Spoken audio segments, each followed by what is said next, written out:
Mesdames, Messieurs, bonjour et merci de rester à l'écoute de la radio Fréquence Vie 91.1 FM.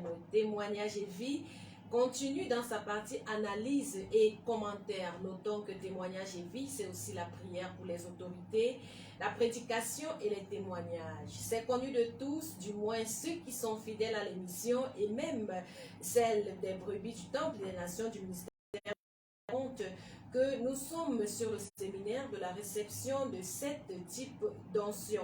Et avec donc en prime les aimants de destruction et de mort.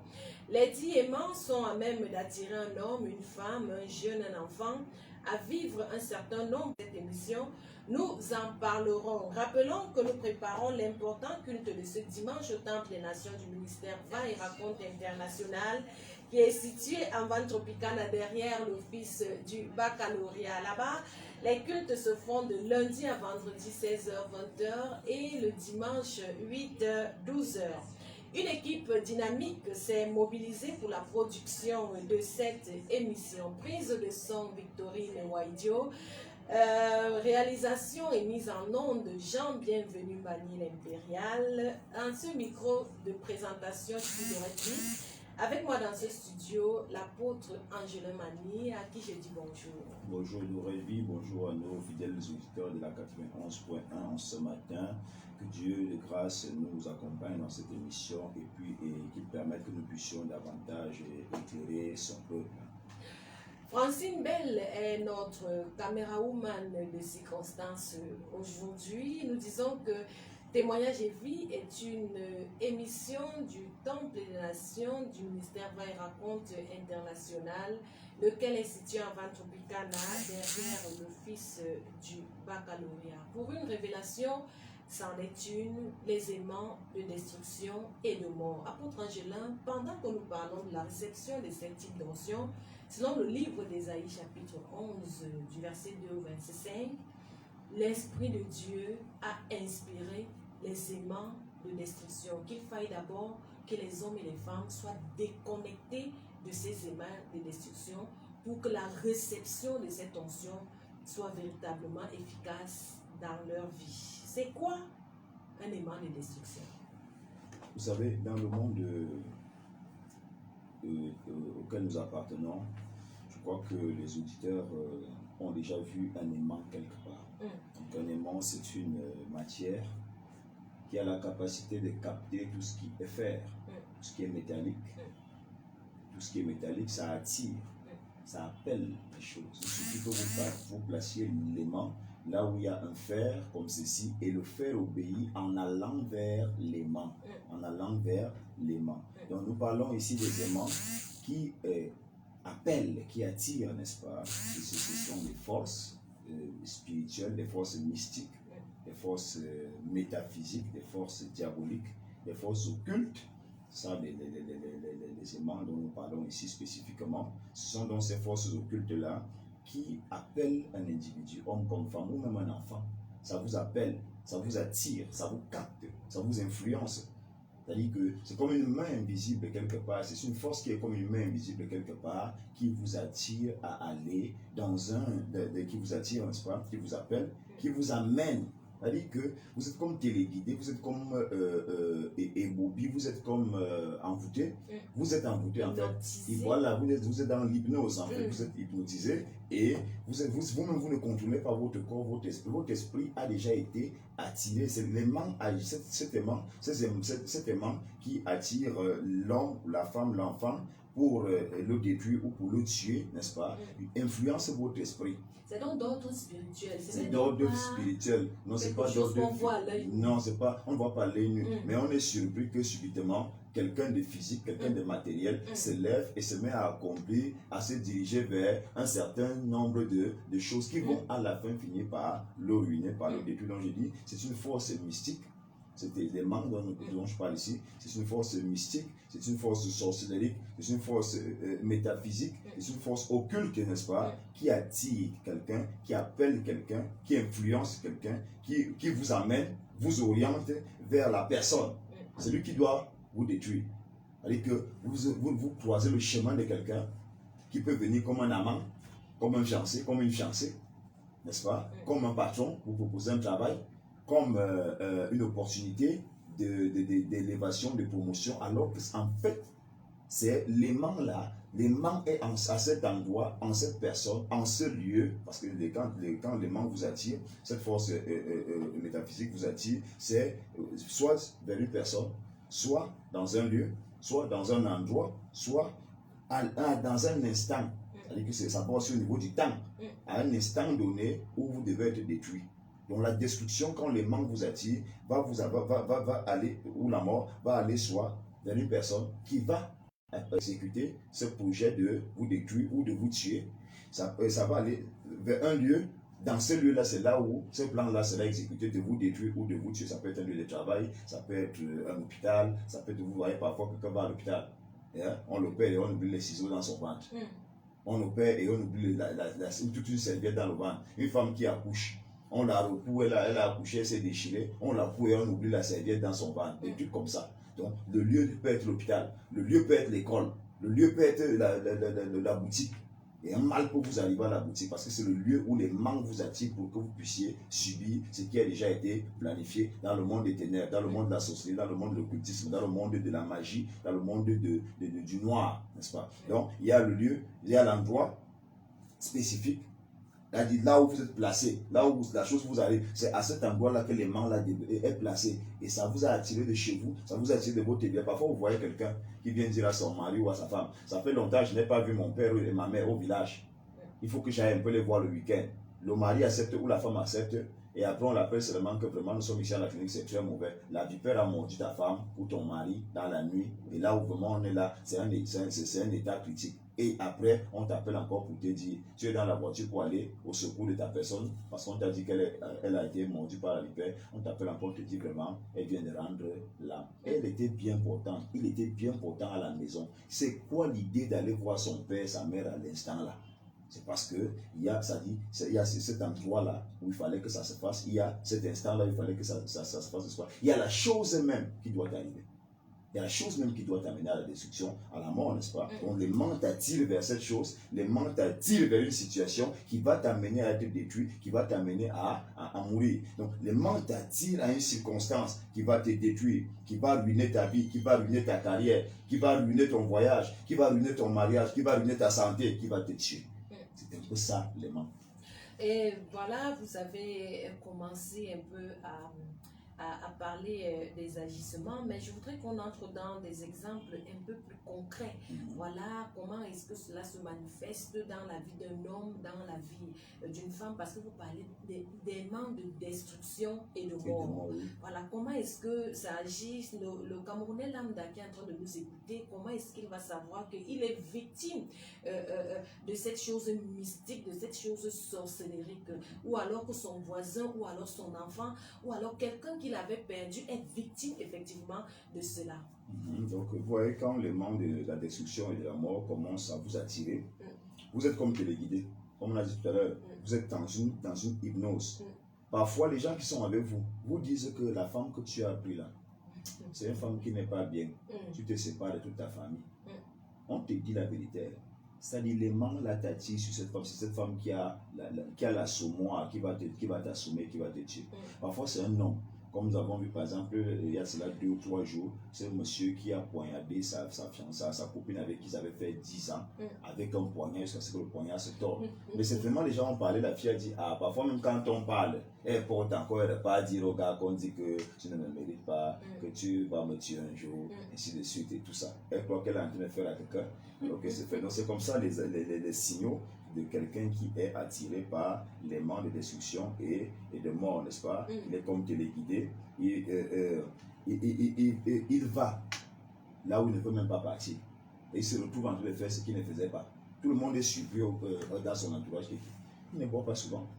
Il y a un nombre de choses qui... Et puis, je vais dire ici à quelqu'un que, pour ceux qui ne le savent pas, c'est une parenthèse, on ne meurt pas le jour où on est mort. On meurt petit à petit tous les jours. Oui. Le dernier jour-là, c'est la l'apothéose de la descente à la tombe. On ne meurt pas le jour où on est mort. Donc, quand quelqu'un est aimanté, il y a des aimantations où on accélère pour qu'il n'y ait personne qui puisse t'aider à sortir de ça. C'est-à-dire que vous voyez quelqu'un, en 10 minutes, il est à mort. Mais il y a des gens qui meurent pendant 10 ans. Oui. Donc, c'était une parenthèse comme ça. Alors, je dis, vous allez là où vous ne vouliez pas aller. Comme si vous alliez répondre à un appel. Comme si vous étiez en retard, vous êtes pressé. Il faut que mon mari, il faut que le mariage des sœurs comme ça qui vont d'église en église pour le mariage. Mais ils ne savent pas que le mariage est l'élément que Satan utilise pour les détruire. Cela me rappelle un apôtre, c'est ça qui me vient justement à l'esprit. C'était justement un fait d'actualité qui avait fait même la une des journaux. C'était pendant la période de Covid-19. Il était question que les bars ferment à 18h et tout. Donc, il se trouvait donc certaines personnes s'enfermaient dans les bars, fermaient bien sûr les portes, mais restaient à l'intérieur pour continuer à consommer la boisson. Et il s'était donc posé un problème, je ne me rappelle plus très bien, c'était quand même au Cameroun, dans une ville du Cameroun quand même. Les policiers ont entendu les gens parler à l'intérieur d'un bar. Ils étaient donc en train de cogner, de tambouriner sur la porte pour ouvrir ça, que tout le monde sorte, les gens doivent rentrer chez eux. Alors ça faisait un peu trop de bruit. Le voisin qui était déjà couché avec son épouse à la maison, il entend un peu trop de bruit. C'est comme ça que lui il sort pour aller regarder qu'est-ce qui se passe justement là-bas dehors. Donc avec tous ces bruits, tous ces brouhahas, et quand les gens sont déjà sous le coup de l'alcool, ils ont commencé à insulter le policier, à dire un certain nombre de choses. Le monsieur, le policier, ayant donc son âme, il a commencé à tirer. Quand il a tiré, il a tué le monsieur qui est sorti de sa maison. Le reporter qui venait prendre les informations de ce qui donc, est-ce qu'on peut dire que ce monsieur était attiré par un aimant de destruction? Justement, c'est ça qu'il a tiré de son sommeil et qu'il est venu répondre à l'appel. C'est ça, l'aimant t'attirent pour que tu viennes répondre à l'appel de ce qu'on a à planifier. C'est comme ça les aimants de destruction et de mort. Vous êtes comme ça, ils se sont levés ce jour-là pour venir voir ce qui se passe dehors. Est-ce qu'il était le chef de quartier? C'est lui qu'on avait établi là pour contrôler ce qui se passe dehors dans la nuit. Voilà, encore qu'il était même là couché. Voilà, c'est justement ça. Donc vous voyez, et ça s'est passé très vite. C'est ce qu'on était enquêté là, que quand les membres de discussion. Il y a encore un autre exemple, là ça s'était passé justement dans mon quartier.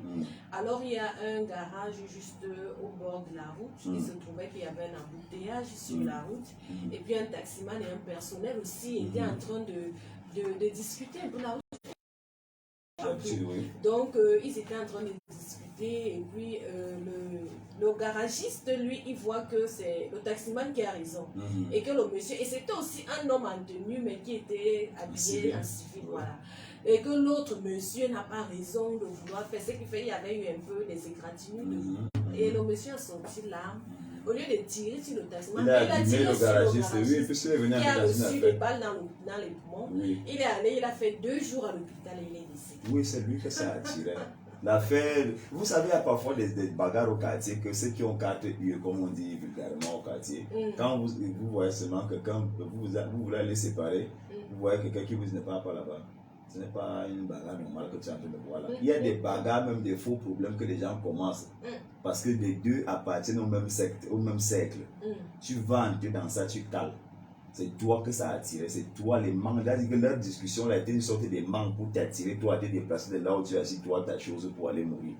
Pour aller recevoir un coup de... C'est tellement édifiant que les exemples sont légion. Parce que même dans cette radio Fréquence Vie, il y a des enfants qui témoignaient, des enfants qui... Parce que quand vous parlez qu'il y a des bagarres, quand les gens ont les yeux ouverts, ils disent que l'autre là, il faut les laisser. Oui, laissez-les faire leurs choses. Parce que les enfants qui des nations, de ceux qui pratiquaient la sorcellerie, c'était des enfants de 10 ans, 12 ans, 9 ans. Ils pratiquaient la sorcellerie dans la maison de leurs parents. Et les parents ne savaient pas qu'ils étaient sorciers. Ils avaient été initiés par leurs grands-parents. Alors, ils expliquaient que quand ils se rendent compte d'un parti et papa, lui, ne sera pas content de ce parti, il va dire que non, c'est elle qui avait pris raison. Donc, ça crée automatiquement les tensions et ça dure pendant 1-2 semaines. Ils sont à l'aise. Voilà.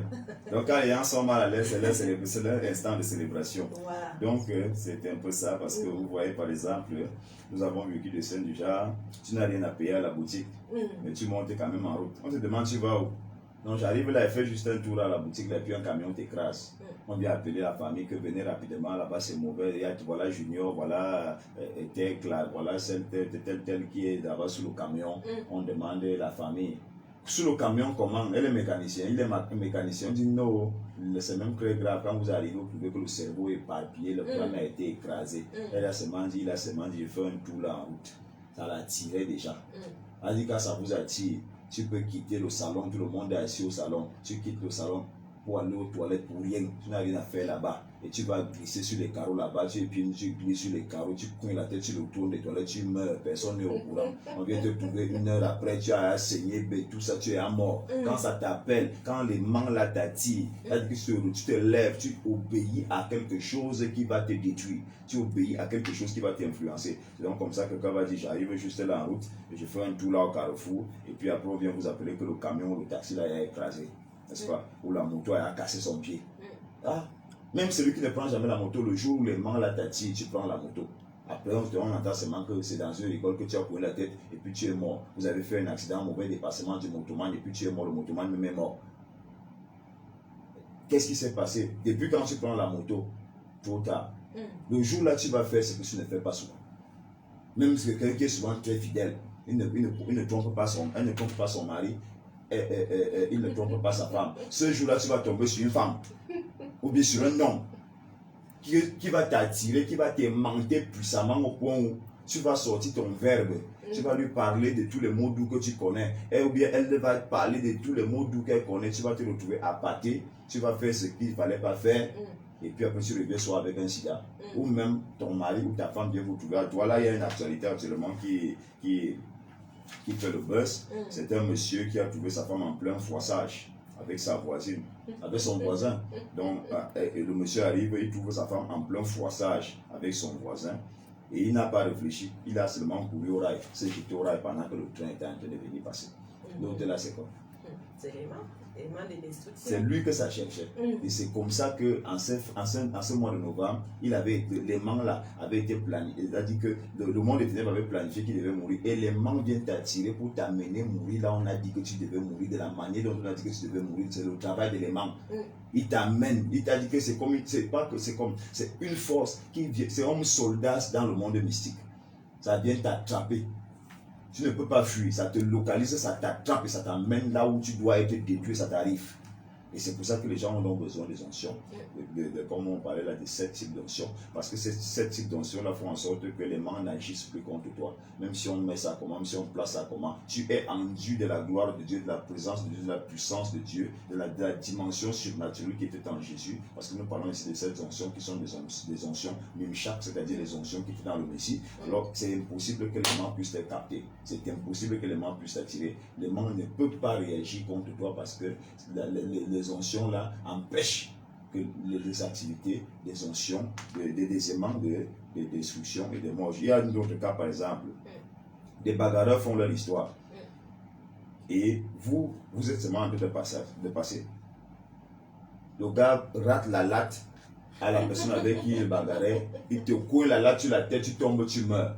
Ou le crâne se fend. Tu te retrouves avec les points de suture pour rien. Tu passais ta chose, ils bagarraient leur chose. Tu es même d'un autre côté, ils sont d'un côté, mais ils vont quitter là-bas en courant. Le gars vient rater la latte à celui qui est en train de suivre, la latte te frappe à la tête ou à la nuque. Tu tombes, tu meurs.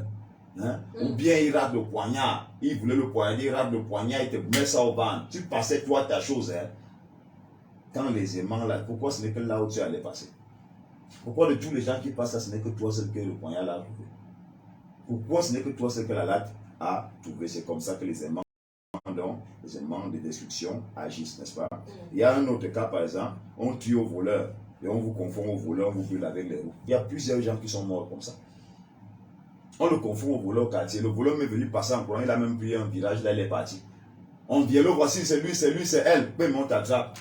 On commence à te massacrer, te taper les bouteilles sur la tête, et puis après, ou même l'essence là, on te brûle. Où sont les roues, on te brûle, c'est fréquent à Douala.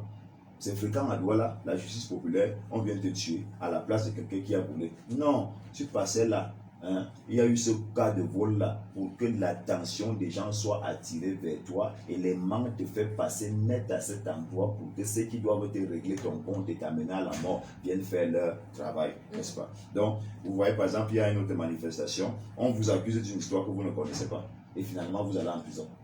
Il y a des gens comme ça qui sont en prison, c'est à cause des aimants de destruction, à cause des aimants de mort, n'est-ce pas? C'est-à-dire que vous êtes accusé de quelque chose que vous ne connaissez pas.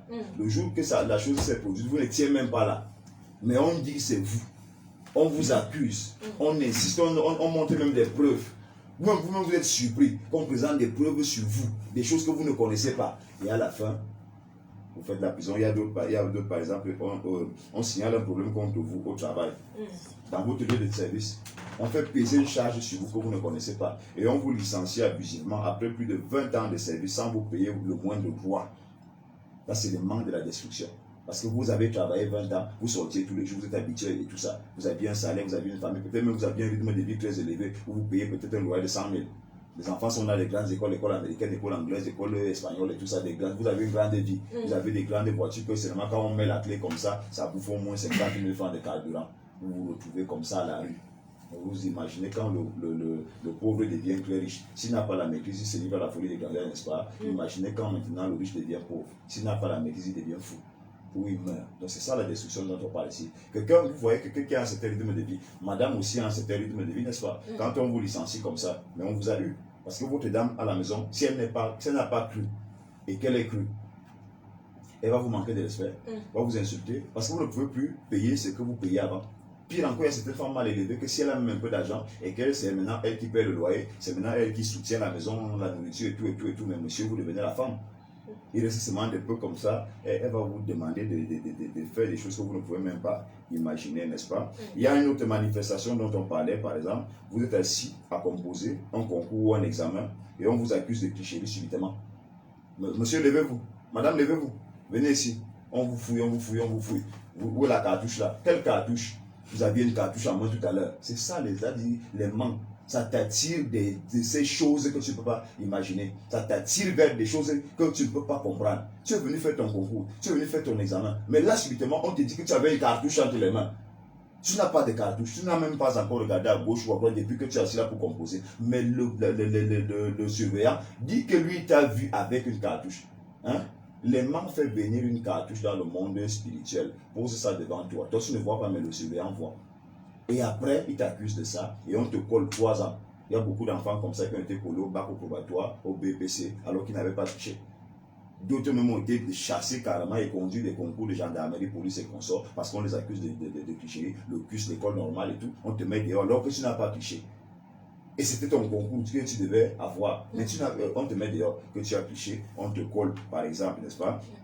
Il y a d'autres, vous arrivez pour faire le retrait de votre carte d'identité ou de votre passeport et on vous notifie que vous avez une double identité. Pourtant c'est faux. Vous ne vous reconnaissez pas dans ça. On vous le dit. On voit ici quand on introduit votre nom, il y a une autre carte et on vous dit non, il y a une autre carte qui apparaît avec un autre âge. Mais ils ne vous ont jamais montré la photo pour voir si c'est véritablement vous. Mais on vous accuse comme ça. Vous vous retrouvez donc l'aimant qui vous attire à vivre cette situation-là est en train de bloquer quelque chose. Vous ne devez pas voyager. Parce que quand vous allez sortir du pays, le pays où vous partez vous sera propice, vous sera favorable. Alors il n'est pas question que vous partiez. Le monde des ténèbres utilise des moyens que les gens ne comprennent pas. On a beaucoup de choses comme Jésus-Christ disait, la nature ne vous enseigne pas ces choses. On a beaucoup de choses, des téléphones et consorts, tout ce que nous utilisons là, le monde des ténèbres a des représentations de ces choses-là contre nous. Ils utilisent ça contre nous. Donc, vous voyez par exemple, un autre cas, votre blanc arrive pour vous épouser et partir et repartir avec vous, n'est-ce pas? Finalement, il change d'avis. Il est là. Vous l'avez bien reçu peut-être à l'hôtel. Subitement, il change d'avis. Il prend votre cousine ou votre meilleure amie. Il se marie avec elle et ils repartent ensemble. Il vous laisse. On te laisse, mais il est venu pour toi. Tu es allé au cyber, tu as filmé tes seins, tu as filmé toute ta nudité, tu lui as envoyé. C'est ça qui l'amène ici. Il arrive, il change d'avis. Donc, Internet, tes formes sont passées sur Internet comme ça pour rien. Donc vous arrivez à la banque toucher votre salaire ou votre argent et on vous annonce que votre compte n'a rien, pas de dépôt. Alors que chaque fois que vous faites une activité dans vos business et tout, vous partez déposer l'argent en banque. Donc toi-même, tu es assis chez toi, tu sais que tu as au moins 8 millions là-bas et on te dit qu'il n'y a rien, que c'est vide. Et on vous dit que quelqu'un l'a vidé 1 heure avant que vous n'arriviez. Parfois même on vous dit c'est vous-même. Mais madame, vous étiez là tout à l'heure, n'est-ce pas? Moi si. Le monde spirituel a des réalités que quand on parle de ça, les gens parfois... Mais ce qui est bien, c'est que parfois quand on parle comme ça à l'église, vous voyez quelqu'un qui se lève pour venir témoigner qu'il a expérimenté un truc pareil. On vous dit, vous étiez ici. On vous accuse encore vous-même. Donc vous voyez, vous allez perdre ces 8 millions là. Vous n'allez pas récupérer même la trace parce que là maintenant on va déjà vous accuser que c'est vous-même qui étiez là il y a cela 30 minutes. Mais moi, je sors de l'hôpital, je sors du travail, on vous dit non, madame, vous étiez ici. Et le pire, c'est quoi? C'est que la personne qui vous dit ça, il y a quelqu'un à côté qui témoigne que vous étiez là. Donc, il y a votre esprit qu'on a inventé, qui est venu là, qui a fait cette transaction-là. Et même les caméras peuvent vous prouver que vous étiez là. Le monde spirituel fonctionne comme ça, ce n'est pas le film, c'est la vérité. Vous n'étiez pas là-bas, mais votre esprit a été inventé. Ça sort de votre corps. Vous êtes peut-être comme ça, vous allez vous rendre compte qu'il y a des moments parfois, vous êtes assis à la maison, et puis vous restez avec la main comme ça à la bouche, même pendant 5 minutes. Vous êtes carrément perdu, ça arrive, hein.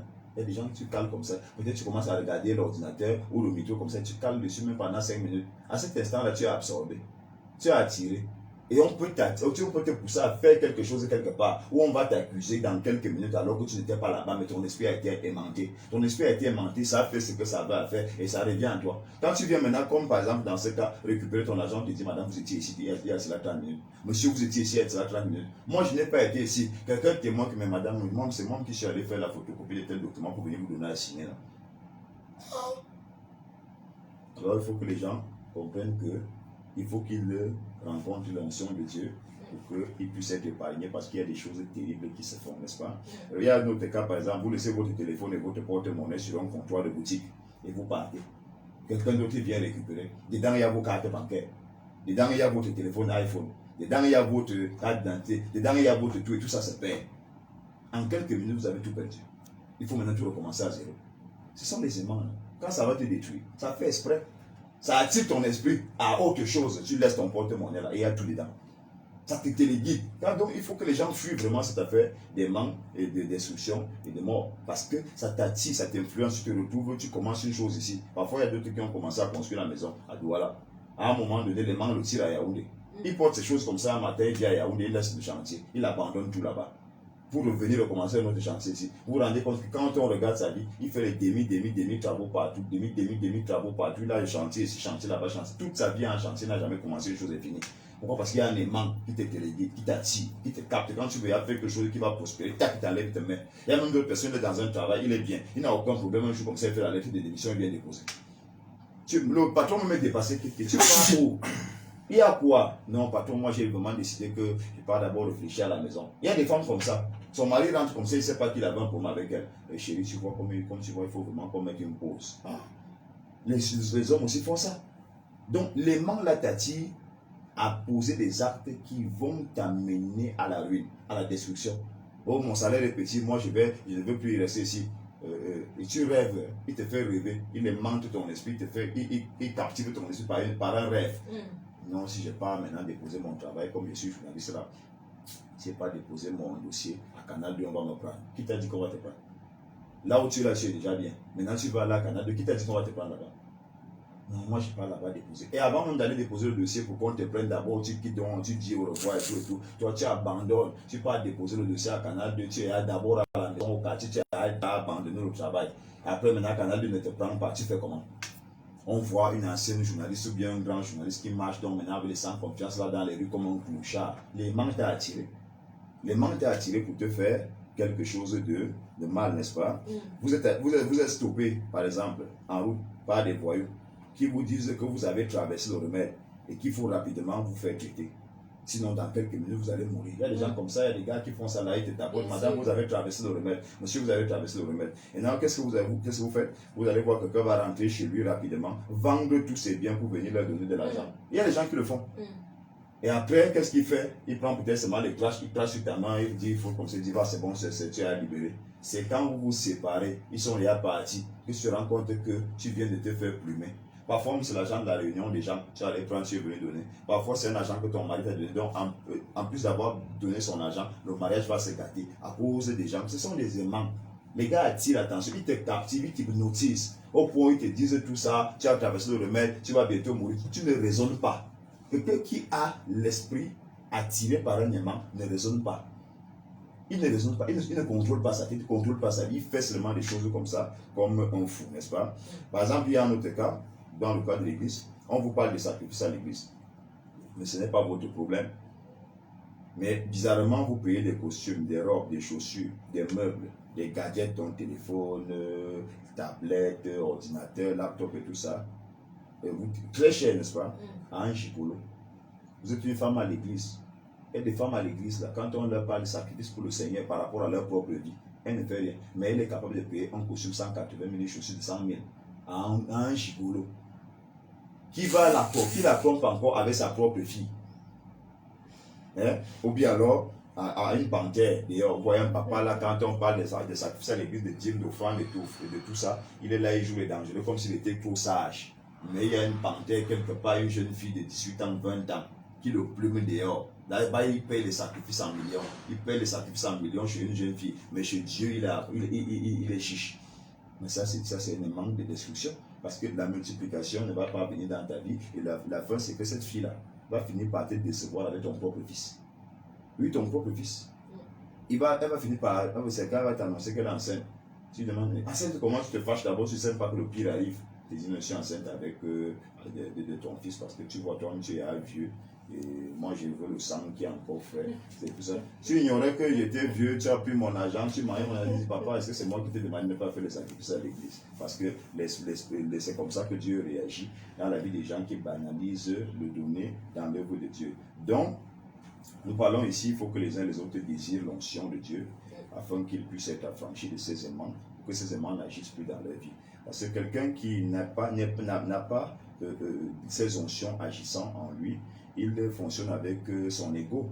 C'est le moi qui agit, c'est le je suis qui agit, c'est le je qui agit, n'est-ce pas? Mais quelqu'un qui a les onctions fonctionne plutôt avec l'ergo.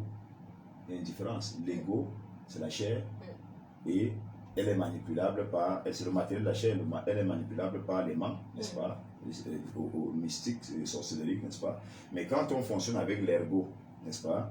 Qui est la capacité de travailler les œuvres extérieures du royaume, n'est-ce pas? On se rend compte qu'on ne peut pas être captivé par un aimant qui vient pour nous détruire ou pour nous tuer. Ça échoue toujours. Tout à fait. Vous écoutez Témoignage et Vie dans sa partie analyse et commentaires sur la radio Fréquence Vie 91.10 FM. Nous parlons toujours de la réception des sept onctions avec en prime les éléments de destruction et de mort. Nous sommes en préparation de l'important culte de ce dimanche au Temple des Nations qui est situé en Val Tropicana derrière l'office du baccalauréat. Là-bas, les cultes se font de lundi à vendredi 16h-20h et le dimanche 8h-12h. Alors, nous avons été rejoints dans ce studio de la radio Fréquence Vie par l'apôtre Ézéchiel, à qui nous disons déjà bonjour, apôtre. Bonjour, que le Seigneur vous bénisse et tous ceux qui nous écoutent à Fréquence Vie. Voilà, nous parlons de la réception de cette onction de Dieu et des aimants de destruction qui viennent, bien sûr, détruire la vie des hommes et des femmes. Vous avez certainement quelque chose à nous dire à propos de tout ça. Eh bien, disons que nous avons commencé très très profondément dès le départ sur les étoiles dans la marmite. Les étoiles dans la marmite, ça dit toutes choses, mais il faut revenir un peu en arrière pour comprendre ce que veut dire l'aimant. L'aimant qui attire une personne. Nous voyons déjà, à partir du jardin d'Éden, on parle de quelque chose de très important qui s'est passé, qui aujourd'hui, qui fait le problème dans le monde entier, qui détruit, c'est le péché originel. Le péché originel a apporté dans la vie d'un individu une malédiction. La malédiction est la base de tout de tout, de tout. La Bible dit que les hommes sont morts d'Adam jusqu'à Moïse. Jusqu'à Moïse, parce que la loi a été promulguée par Moïse et la grâce est venue par Jésus. Ça veut dire qu'à partir de Jésus-Christ, les gens peuvent sortir de la malédiction. Tout à fait. Donc la malédiction est la base de toutes choses. Et lorsque nous comprenons que Adam et Ève sont les ancêtres de la terre, ont transmis cette malédiction à toute la race humaine, ça veut dire que cette malédiction se trouve dans les gènes de chaque individu, que tu sois ministre, que tu sois pasteur, que tu sois apôtre, que tu sois président. Il y a cette malédiction. Cette malédiction, premièrement, empêche l'homme à avoir la gloire de Dieu. Empêche l'homme à avoir la gloire de Dieu. Donc, à partir de cette malédiction, tu es repérable. Tu es repérable par les sorciers. C'est ça qu'il appelle les mains. Les mains ne captivent pas n'importe qui. Les mains captivent celui qui porte en lui la malédiction. Il y a donc des différentes malédictions. Il y a donc ce qu'on peut appeler ou bien la malédiction collective. La malédiction collective peut se retrouver en dehors de la malédiction originelle. Nous avons aussi la malédiction familiale ou parentale. Et cette malédiction familiale, on peut trouver beaucoup de paramètres, beaucoup de choses à l'intérieur dans certaines familles où on a versé le sang. Quand vous voyez donc quelqu'un qui sort de sa maison et qui est électrocuté ou bien qui est cogné, écrasé par une voiture, ça veut dire que dans cette famille, l'aimant là qui a captivé a vu la malédiction du sang dans la vie de cette famille. Donc il n'est pas mort du sang pour rien. Il n'est pas mort par accident pour rien. Donc c'est une famille, c'est des personnes qui nous écoutent, qui traînent des malédictions. Des parents ont fait des abominations, ils ont sacrifié dans les forêts. Il y a des gens qui ont tué et enterré leurs femmes, enterré les enfants. Comme hier j'ai lu dans les réseaux sociaux comment on a attrapé un marabout au Nigeria et en train d'enterrer un bébé de 3 mois. En train d'enterrer un bébé de 3 mois et on l'a attrapé, on l'a tabassé presque à mort. Mais pendant qu'on le tabasse, il disparaît. Il disparaît. Et puis les gens vont maintenant aller dans le lieu, la maison où ils faisaient ces choses-là. Ils vont trouver, les jeunes ont trouvé leurs photos enchaînées. Les jeunes ont trouvé leurs photos enchaînées dans la maison de ce marabout et beaucoup d'autres choses. Donc voilà déjà quelqu'un qui est un être humain qui enterre un bébé. Et il a une femme et des enfants. Vous voyez déjà les malédictions qu'il peut déjà laisser dans la vie de sa progéniture. Et plus tard, les enfants là vont payer. Ils vont payer. Le jour qu'il sera écrasé par une voiture, ils ne se rendront pas compte que leur père avait enterré un bébé de 3 mois sous la terre. Il y a donc des cas comme ça dans beaucoup de familles où il y a des abominations. La Bible dit dans le livre de Deutéronome 18 à partir du 9e, 10e verset, il dit que vous n'apprendrez pas à imiter les coutumes des nations vers lesquelles vous allez. Quand on ne trouve chez vous quelqu'un qui fasse passer son fils ou sa fille par le feu, ici c'est sacrifier les enfants. Ça c'est le sacrifice des enfants. Lorsque des parents ont la coutume, ceux qui sont dans des sectes pernicieuses, ils sacrifient des enfants pour avoir un poste élevé. C'est une malédiction qui est déjà dans la famille. Quand vous voyez déjà dans une famille, le père a été homosexuel, la maman lesbienne, ils ont quand même fait des enfants. Mais c'est déjà une malédiction qui est déjà dans cette famille. La malédiction déjà donc, ça permet déjà au monde des ténèbres de te repérer. Ça permet au monde des ténèbres de te repérer parce que le monde des ténèbres repère celui qui porte en lui une malédiction particulière. Donc je prends le cas de cette famille où la Bible dit tu ne verras pas la nudité de ton père. Et les enfants qui voient la nudité de leur père, ils sont déjà repérables dans le monde de la sorcellerie. Ça veut dire que dans beaucoup de domaines, leur vie peut être détruite. L'enfant n'a pas le droit de connaître la nudité de sa mère, ni la nudité de son père quand son père se déshabille. Il voit sa nudité quand sa maman se déshabille sous prétexte que non, c'est ma fille, il n'y a pas de problème. Voilà comment les malédictions se contaminent. Et voilà comment le diable arrive à captiver à partir de son écran toutes les personnes. Parce que je disais ce matin à maman que le diable contrôle tout le monde sur la terre. Je dis bien, il n'y a personne qui ne reste, qui n'est pas contrôlé. Tous les individus sont sous le contrôle de Satan. Même les enfants de Dieu qui ont déjà cru, sauf que l'ennemi n'a pas tout accès sur eux, mais ils sont contrôlés. Il n'a pas seulement le pouvoir sur les enfants de Dieu, mais il te voit, il fait, et il peut aussi également déclencher quelque chose. Vous voyez, qu'est-ce qui s'est passé dans la vie de Moïse? Moïse, un grand prophète, très grand prophète, il parlait avec Dieu. Mais à un moment donné, le diable l'a rattrapé. Le diable a rattrapé Moïse au moment d'aller entrer à la terre promise.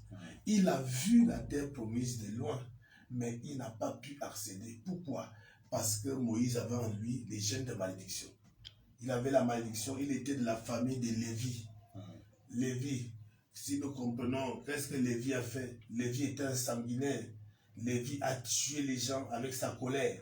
Lévi a coupé les jarrets des taureaux, les animaux d'autrui. Vous voyez des familles où on mange les chats d'autrui, ici au Cameroun, à Yaoundé. Tu élèves ton chat et quelqu'un d'autre vient manger. C'est une malédiction qui reste dans cette famille. Quelqu'un qui élève son chien, ton chien disparaît. Il y avait un papa au village qui est mort depuis longtemps, qui aimait souvent attraper les porcs. Il mangeait les porcs des gens, il tuait, il les piégeait derrière sa maison. Lorsqu'il a besoin de manger la viande, il mangeait les porcs et tu vois comme ça que ton porc a disparu. Tu sais, tu comprends déjà que papa t'en a déjà pris. Tu vas faire comment? C'est un grand sorcier. Mais au moment de sa mort, ce monsieur s'est transformé en porc. Oui, il s'est transformé en porc. Parce que c'est une abomination quand quelqu'un il laisse la malédiction dans sa vie et dans la vie de ses enfants. Voilà que Moïse, pendant qu'il est en train de vouloir entrer dans la terre promise, il est piqué par une colère extrême. Cette colère extrême ne vient que de sa famille, de ses parents. Avec cette même colère, il a tué un Égyptien et enterré. Tout à fait. Et voilà comment le diable l'a repéré à la dernière minute. Lorsque vous avez une malédiction quelconque, il y en a plusieurs, je ne peux pas en citer. Lorsque vous avez une malédiction, vous pouvez commencer une vie d'opulence, mais vers le soir de votre vie, vous terminez très mal. Très très mal même. J'ai vu des gens qui sont devenus infirmes, j'ai vu des gens au soir de leur vie sont devenus paralysés par un AVC. L'AVC là n'est pas pour rien. Non, c'est une maladie, tu as été frappé, mais cette frappe n'a pas été pour rien. C'est qu'il y a quelque chose que l'ennemi réclame dans ta vie. Quelque chose qu'il réclame, et à un moment donné, il t'a laissé, et à un moment donné, paf, tu es rentré, et puis ce qui en toi a fait en sorte qu'il te frappe. C'est ce qu'il appelle l'aimant. L'aimant attire celui qui est semblable à lui. Tout à fait. Lorsque tu comptes, Jésus a dit, le diable vient vers moi, mais je n'ai rien qui lui appartient. Il n'avait rien qui appartenait à Satan, mais il venait vers lui, tout simplement parce qu'il est venu accomplir une mission. Il a porté nos péchés, il a porté nos iniquités. En fait, Jésus n'avait pas d'iniquité, il n'avait pas de péché, mais parce qu'il a porté ça en lui, voilà pourquoi l'ennemi est venu vers lui. Bon, comme tu as voulu porter, je viens donc vers toi, je n'attrape plus les hommes, c'est toi que je vais attraper. Mais Jésus savait que, et il le disait, il vient vers moi, mais je n'ai rien qui lui appartient. En fait, Jésus n'avait rien qui appartenait à Satan. Aucune réclamation. Et aucune réclamation. Donc, ce qui attirait le diable vers Jésus, c'est la mission que Jésus a venu accomplir pour les humains que nous sommes. Donc, ça veut dire que lorsque vous avez une malédiction, les mains de la sorcellerie va vous attirer. Les mains de la sorcellerie, de la pauvreté, va vous attirer.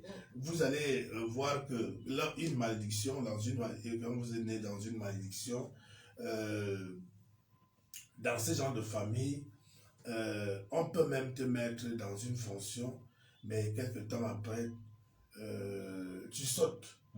Et tu sautes pour un rien du tout, tu sautes. Ou bien tu peux avoir un travail qui va durer seulement 6 mois. 6 mois après, tu retombes au chômage. Ça, c'est des signes de malédiction. Parce que quand on dit malédiction, les gens ne comprennent pas. J'ai souvent dit que tu peux régner au milieu de 10 000 sorciers. Mais lorsque tu as la malédiction, tu ne peux pas régner. La malédiction empêche à l'homme de régner. La malédiction fait en sorte que tu ne puisses pas réaliser certaines choses. Tu peux avoir même certaines opportunités, mais tu ne pourras pas les réaliser. Tu ne peux pas réaliser ça. Parce que la malédiction est là. La malédiction n'interdit pas que tu puisses avoir même des millions, des centaines de millions de francs. Mais la malédiction ne veut pas que tu achèves. La malédiction ne veut pas que tu achèves cette vie de prospérité jusqu'à la fin. Tu peux même mourir étant prospère, mais la malédiction va sévir tes enfants. Et c'est là où les enfants vont commencer à vivre une vie qui n'a pas de nom. C'est là où tout ce que tu as eu à faire va commencer à s'écrouler. Les voitures commencent à tomber en panne, les maisons deviennent hantées. Les maisons s'écroulent, il n'y a personne pour habiter encore cette maison, tout simplement parce que la malédiction est là. Et l'ennemi revient, n'est-ce pas, commencer à récupérer. Je vais prendre les familles où on a consacré les enfants à la Rose-Croix, par exemple. On a consacré les enfants à la Rose-Croix, le père est dans la Rose-Croix, la maman dans la Rose-Croix ou la franc-maçonnerie, dans une secte pernicieuse. C'est dans l'église là-bas. C'est dans l'église. Tout le monde va dans cette église-là vendredi soir, à minuit.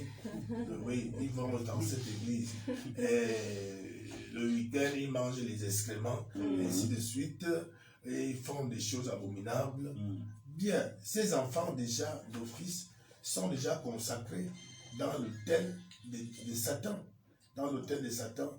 Et l'autel de Satan est accompagné des malédictions. Parce que là-bas, c'est quoi? C'est que si tu fais ceci, voilà ce qui va t'arriver. Donc c'est une malédiction. Donc, d'abord, tu dois consacrer tous tes enfants. Lorsque tu es à la tête de la Rose-Croix, tu dois déjà sacrifier, consacrer les enfants. Les enfants, c'est-à-dire qu'il y a donc des choses qui vont tomber telles que ces enfants-là seront des prostituées, ces enfants-là, il y aura des femmes, des filles, des drogués, des filles qui accouchent, qui font des fausses couches, c'est-à-dire elles attrapent des grossesses, mais ces grossesses-là doivent sortir. Ça, ce sont des conséquences. Ça, c'est la malédiction, c'est des signes de malédiction déjà. Alors, lorsque cela est déjà placé, immédiatement, l'aimant, cet aimant qui est également comme un radar, une radar, n'est-ce pas, captive, aspire ces personnes pour mieux contrôler. C'est ça que j'appelle les doigts dans la marmite de Satan. Donc, lorsque la malédiction est déjà dans la vie de celle-là ou de celui-là, immédiatement, tu es déjà contrôlable. Tu es contrôlé dans la marmite de Satan. Tu es contrôlé dans sa marmite. Il va faire de toi ce qu'il veut. Il peut décider que tu meurs par accident. Si tu as des liens par accident, il peut décider que tu meurs dans la pauvreté si jamais tes parents n'ont jamais prospéré. Et les gens qui vivaient dans une précarité énorme. Les gens qui sont devenus prospères, pas par la force de Dieu, mais sont devenus prospères par la force du diable. Parce que il y a la prospérité qui vient de Dieu, c'est cette prospérité-là qui dure. Tout à fait. Maintenant, lorsque quelqu'un devient prospère par la force occulte, et là, comme j'ai vu un monsieur qui rentrait dans sa chambre par derrière, il dort dans le cercueil. Ça, ce n'est pas la prospérité là-bas. Cette prospérité ne va pas durer, parce que ça ne vient pas de Dieu. Les gens pensent que c'est le diable. Le diable n'enrichit pas. Le diable ne rend pas prospère. Le diable trompe, il est même un voleur, ce qu'on appelle, la Bible dit, il vole. Lorsqu'il donne, le serpent vient vomir l'argent dans un frigo, ou bien dans un portefeuille. Il est allé voler dans une banque quelque part. avant de venir vomir ça. Il ne fabrique pas l'argent. Il est allé dans une banque, dévaliser une banque. C'est ça. Il est allé dans une maison où le monsieur a gardé son argent au plafond. Au plafond, 500 millions de francs. Et il prend 5 millions chaque jour, 5 millions chaque jour. Et de l'autre côté, on commence à crier au voleur. On m'a volé, on m'a volé.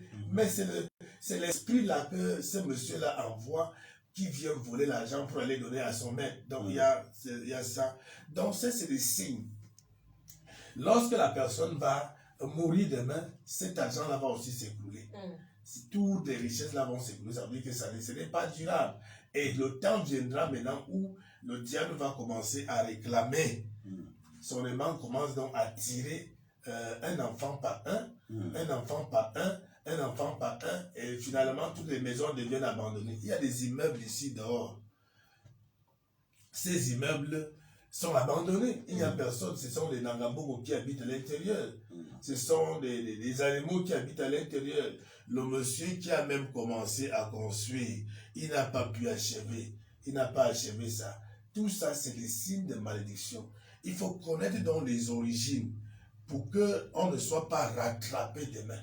On ne soit pas rattrapé. Parce que finalement, tout ce que l'homme fait finit par être rattrapé. Tout ce que l'homme pose comme acte négatif, je dis bien négatif, et si c'est positif, ça sera toujours rattrapé demain. Mais négatif, l'homme finit par payer. Si ça ne vient pas de Dieu, il finit toujours par payer. Lui et sa progéniture.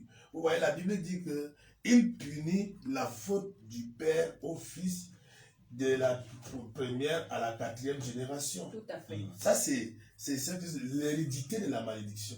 Une malédiction héréditaire. Et pourtant, tu n'as rien fait, les enfants n'ont rien fait. Mais sauf que le sang qui coule dans tes veines porte des informations. Porte des informations. Donc, on ne voit pas exactement ce qui brille actuellement. On peut être bien brillante, on peut être très belle et très beau, on peut avoir les moyens que les hommes, le monde aime, la gloire que le monde aime. Mais à l'intérieur de toi, il y a quelque chose qui attire le diable, la malédiction. C'est ça qui attire le diable. Et c'est de ça que Jésus est venu. Jésus est venu afin de détruire la malédiction. Première des choses, la malédiction d'Adam et Ève. La malédiction d'Adam et Ève, personne ne peut être sauvé par ça s'il ne croit en Jésus-Christ. C'est ça qui empêche à l'homme d'entrer au ciel. Parce que toute personne qui porte encore cette malédiction d'Adam et Ève, elle n'est jamais née de nouveau. Alors, quelle que soit ta gloire sur la terre, tu vas aller en enfer. Ça, c'est clair. Il n'y a même pas de demi-mesure. Rien à faire. Il n'y a même pas, il n'y a pas de feu rouge. Le feu est au vert. Ça, c'est clair. Je parle ici en connaissance de cause parce que Dieu s'est déjà manifesté en moi, je dis 2 fois. 2 fois. La première fois, c'est en 2003 et la deuxième fois, c'était en 2014. Il m'a montré, la première fois, il m'a montré le ciel, il m'a montré l'enfer. C'est ce qu'on appelle l'abîme des ténèbres aujourd'hui. L'enfer n'est pas encore ouvert, mais l'abîme des ténèbres. L'abîme des ténèbres, c'est la première mort. Et la seconde mort, c'est l'enfer. Donc, la seconde fois, c'était en 2014, il m'a montré ce qu'on appelle l'enlèvement dans la Bible. J'ai vu l'échelle que Jacob a aussi vue. L'échelle qu'il a vue, je l'ai vue. J'ai vu le Seigneur qui était à la porte du ciel. Et les gens montaient cette échelle. Cette échelle, moi aussi j'allais pour monter, mais je ne suis pas arrivé à la fin. Parce que mon temps n'était pas encore arrivé. Donc je ne suis pas arrivé à la fin, mais il y a d'autres qui montaient, et qui arrivaient et qui entraient à la porte du ciel. Mais lorsque moi j'ai emprunté l'hôtel, l'échelle, je montais, à un moment donné, je suis revenu. Je suis revenu en moi. Donc, à l'intérieur, Dieu m'a montré des choses qui peuvent empêcher à l'homme de ne pas accéder à cette échelle que l'homme doit dégager des malédictions. Donc, lorsque vous avez une malédiction, il y a des démons. Les démons s'appuient sur les malédictions. C'est ces démons-là qui repèrent, qu'ils appellent comme les aimants. Ce sont les démons-là qui sont des aimants. C'est-à-dire, tu sors, tu as un programme, mais les démons ont déjà programmé ta vie autrement. tu es accusé pour rien. Par exemple, tu es accusé pour rien, on te confond, par exemple. On t'attrape, on t'amène au commissariat, arrivé là-bas, on t'enferme dans une cellule. Le lendemain, après, on dit que oh, ce n'est pas lui. C'est ça qu'on appelle la malédiction. Ce n'est pas lui. On a confondu. Et pourtant, on t'a déjà enfermé. On t'a même torturé.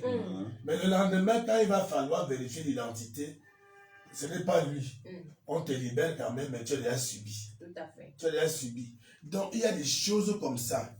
Il y a des choses comme ça que beaucoup de gens sont en train de vivre, dont ils ne connaissent pas réellement l'origine. Mais je vous dis, le problème, c'est la malédiction. Vous pouvez donc examiner en profondeur les origines de la malédiction. Qu'est-ce qui a été fait dans la famille? Quelles sont les abominations qui ont été faites dans la famille? Et c'est à partir de là que les démons, le monde des ténèbres s'appuient. Le diable s'est appuyé quand Adam et Ève ont désobéi. C'est là où il a pris Adam en otage. Si Adam ne péchait pas, ne désobéissait pas à Dieu, et Adam n'aurait pas, le diable n'allait pas prendre Adam en otage. C'est quand la malédiction est arrivée qu'il est aussi sorti de la présence de Dieu. Dieu l'a chassé de sa présence.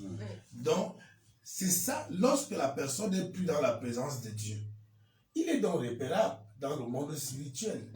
On va l'envoûter, on va lui faire manger dans les rêves, on va manipuler son esprit, on va manipuler sa destinée, on va décider de son sort. On va décider de son sort quand ils veulent et comme ils veulent. Ils peuvent décider de raccourcir ta vie. Ils peuvent décider, parce que l'homme, dans ces deux conditions, est la viande dans la marmite de la sorcellerie. Voilà. Il est une viande. Il est une viande. Parce que n'ignorons pas que l'apôtre Paul dit que l'homme animal ne comprend pas les choses spirituelles. Pourquoi il appelle l'homme animal? Parce que l'homme animal, c'est quelqu'un qui n'a pas l'esprit de Dieu. Il a juste l'esprit humain. Et cet esprit humain ne vit pas. Cet esprit humain dort. En d'autres termes, cet esprit humain est mort. Donc, il fonctionne seulement, au lieu de fonctionner en trois parties, il fonctionne comme un animal. Il a le corps et l'instinct, ce qu'on appelle l'âme. Donc, l'homme animal, qui n'a pas Jésus-Christ, sans cet esprit, sans l'esprit de Dieu, qui n'est pas né de nouveau, il fonctionne avec sa chair et son âme. Mais l'esprit est mort. L'esprit est mort qu'il faut réveiller. Donc, à ce moment, le sorcier, quand il voit l'homme animal, il ne voit pas un être humain vivant, il voit un animal qui marche. Il voit une chèvre qui marche. Un sorcier m'avait dit, en 2004 au village, il me dit, pasteur, est-ce que tu me connais? Je dis, oui, moi je te connais, mais c'est toi qui ne me connais pas. Je sais que tu es un grand sorcier. Et il me dit, vraiment, quand nous on veut manger les gens, on les transforme en animal. Pourquoi on te transforme en animal? Parce que tu es déjà animal d'abord. Tu es déjà d'abord un animal. On ne peut pas transformer un être vivant, humain, en animal. C'est ça. C'est quand tu es déjà d'abord un animal, on te transforme en animal. On confirme ta nature. On confirme ta nature. Donc, ta nature est là. Donc, il dit, on transforme d'abord avant d'égorger, avant de tuer. Mais nous savons quand même que c'est un être humain que nous sommes en train de manger. Mais on le transforme d'abord en animal pour que ça ne fasse pas très mal aux gens. Donc, oui. Oui, parce qu'à un moment donné, il a un peu un petit sentiment. À un moment donné, il sait très bien. Souvent, c'est son propre enfant ou sa femme. Oui, mais pour qu'il oublie ça, ça atténue. Ça atténue un peu ça. Et on le transforme en chèvre ou en mouton. Là, en ce moment, au moins, ça va aller. Il sait que voilà le mouton. Mais dans le fond, c'est son fils. C'est un être humain qu'il a mangé. Donc, vous qui nous écoutez maintenant, vous ne savez pas exactement ce que le diable et son monde ont déjà programmé au cours de cette année. Hein? Peut-être ils vont repérer ton travail, ils vont repérer ton mariage, ils vont repérer ta vie physique, ils vont repérer tes finances, ils vont repérer tes études, ils vont repérer une partie de ta vie très importante. Nous sommes à la fin d'année, c'est l'année sacrificielle de Satan, où on lui offre des sacrifices pour renouveler l'alliance pour renouveler les accords afin de recevoir d'autres nouvelles puissances pour l'année qui va commencer, qui a déjà même commencé dans le monde des ténèbres. Parce que c'est que les gens vont faire le 31 décembre, c'est le folklore. Mais les vraies choses se sont déjà passées au mois d'octobre, novembre. Hein? Les vraies choses sont déjà passées. Le folklore que nous allons nous mettre à prier la nuit de la traversée, et encore plus la Toussaint. C'est ça, non? C'est la Sylvestre. Saint-Sylvestre. Saint-Sylvestre, c'est une fête diabolique. Le 1er janvier, c'est une fête diabolique. Et nous tous, nous mangeons, nous égorgeons les poulets le jour-là. Ça veut dire que nous entrons dans le sacrifice des démons. En même temps. En même temps.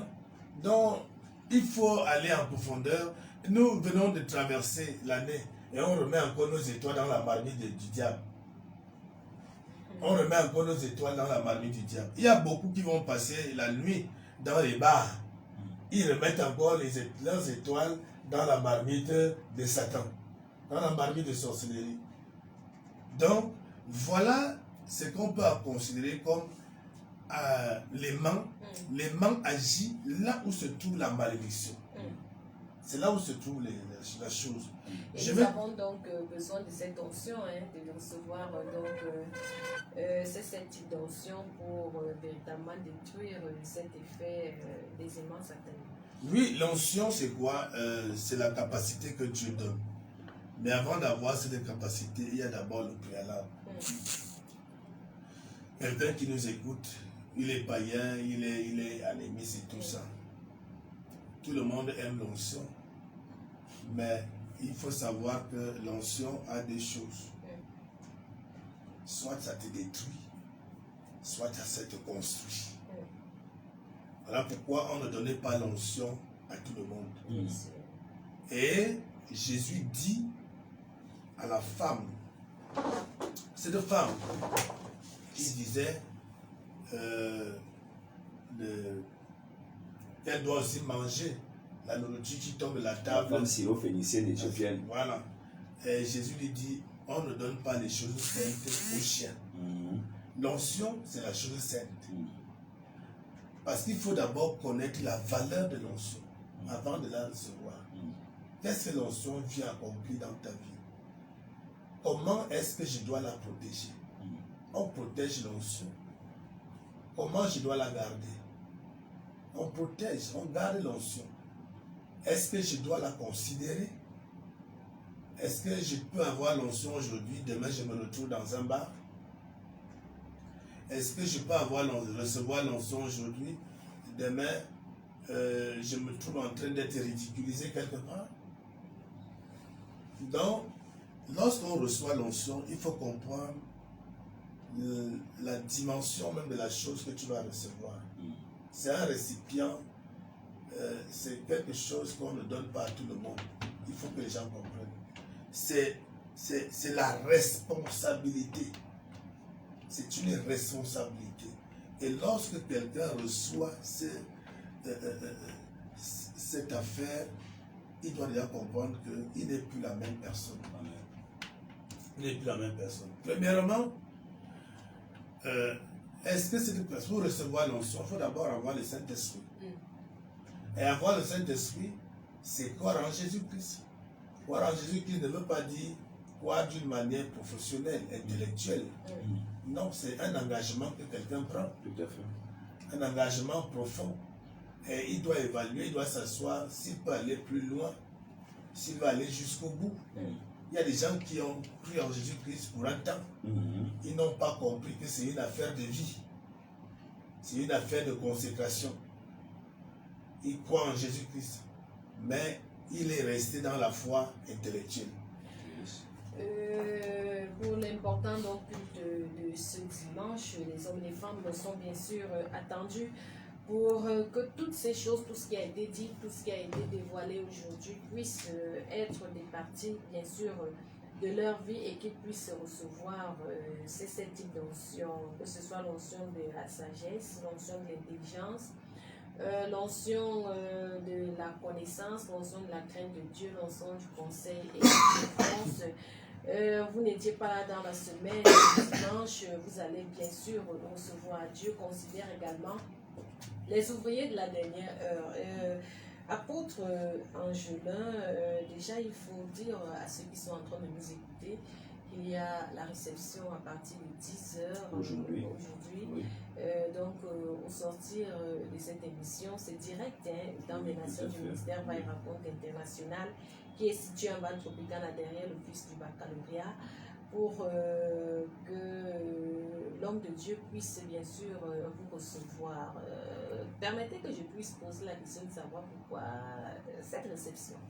Déjà, nous avons fait 3 semaines de travail et puis vous voyez, les temps sont limites le plus souvent. Quand nous finissons les cultes le soir, l'heure est avancée et puis les gens ont beaucoup de choses à poser comme questions, des situations de vie qui sont pendantes et tout. Et puis on ne peut pas vraiment être parfait dans le travail si on ne reçoit pas. Donc il est question qu'en somme, après 3 semaines d'intense travail, que nous puissions voir l'évolution du travail dans les vies des uns et des autres. Qu'est-ce qu'ils ont expérimenté, qu'ils ne peuvent pas souvent dire à l'église, parfois ils peuvent pas témoigner parce qu'il n'y a pas le temps et tout. Qu'on puisse partager ça avec eux, qu'est-ce qui s'est amélioré, qu'est-ce qui est resté en statu quo, qu'est-ce qui s'est empiré, pour qu'ensemble nous puissions voir comment est-ce qu'on peut bousculer pour que les choses soient davantage meilleures.